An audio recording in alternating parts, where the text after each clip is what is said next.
Hey everyone, it's Alexander, the real Mr. Robinson. Welcome to the channel, and in my crusade to watch a bunch of classic films that I've never seen before, this is my review for When Harry Met Sally, which came out in 1989, directed by Rob Reiner, and stars Billy Crystal and Meg Ryan. The movie follows two people, Harry, played by Billy Crystal, and Sally, played by Meg Ryan, as the title suggests.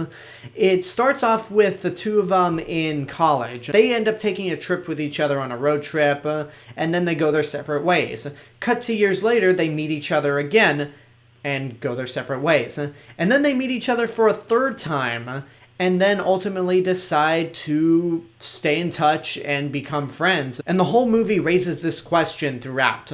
Can men and women actually be friends without having to be boyfriend or girlfriend, or be in a committed relationship? This is one of those movies that I've definitely heard a lot about. Like, I know it's one of the most iconic movies of the late 80s, and one of Rob Reiner's best films, right next to The Princess Bride. So going into this movie, I really did expect it to be your run-of-the-mill romantic comedy, just maybe a little smarter than most romantic comedies out there, at least today. And it is that, but it's definitely not in the typical romantic comedy type of setting. I honestly haven't seen a romantic comedy that depicts the two lovers of the film as best friends. And even though this movie is 31 years old, it's actually a pretty refreshing take. And there are four people that really make this one of the best romantic comedies ever made.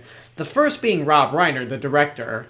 Before this movie was even made, Rob Reiner went through a divorce and ended up being single again. So this movie is pretty much inspired by those events right there. The second person you have to give credit to is Nora Ephron, who wrote the Oscar-nominated screenplay. And in the original recording, I accidentally referred to her as Noah Ephron, so that's why you don't see video of me at the moment.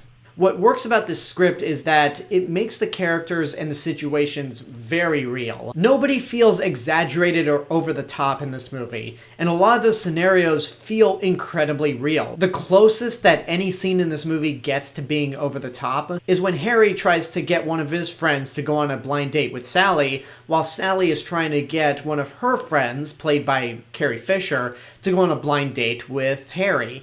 And it doesn't work out because the two people that were supposed to be paired up with Harry and Sally end up pairing with each other and getting married. But that feels like a real scenario that could very well happen. I imagine that has happened on several occasions. And the other two people that make this movie work are Billy Crystal and Meg Ryan. Both of these actors have great chemistry with each other. Even when the characters hate each other, you still buy into it, and they work incredibly well off each other. And again, going back to the aspect of these two lovers being depicted as best friends, makes the movie feel fresh. It makes it feel more real and believable. And for me, I think it really does answer the question of, yes, men and women can be really good friends without there being any sort of romantic attachment. But that being said, the way this movie ends, for any guy out there who is worried about being in the friend zone forever, hey, there's a chance. And also women out there, if you have been friend zoned by a guy, then there's definitely a chance as well. So just hang on there. And that's something I wouldn't normally say, because before I saw this movie, I was kind of cynical about the whole friend zone type of scenario, and I'd make jokes about it with Ron Weasley as he's the only guy to ever make it out of the friend zone. But given how realistic and down-to-earth this movie feels with its script, its scenarios, and its characters, it made me kind of reevaluate that whole friend zone situation. I honestly don't have much else to say about this movie. I was so delighted with this.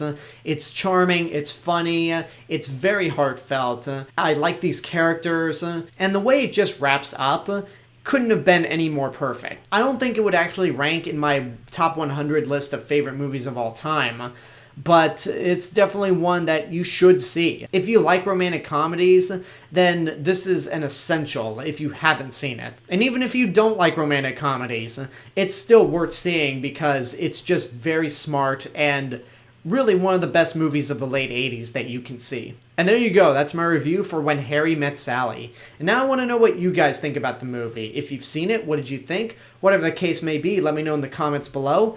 And until next time, I hope you enjoyed this review. Don't forget to subscribe to the channel, give this video a like, leave a comment, support my Patreon page, follow me on social media, and until then, this is the real Mr. Robinson telling you there's only one.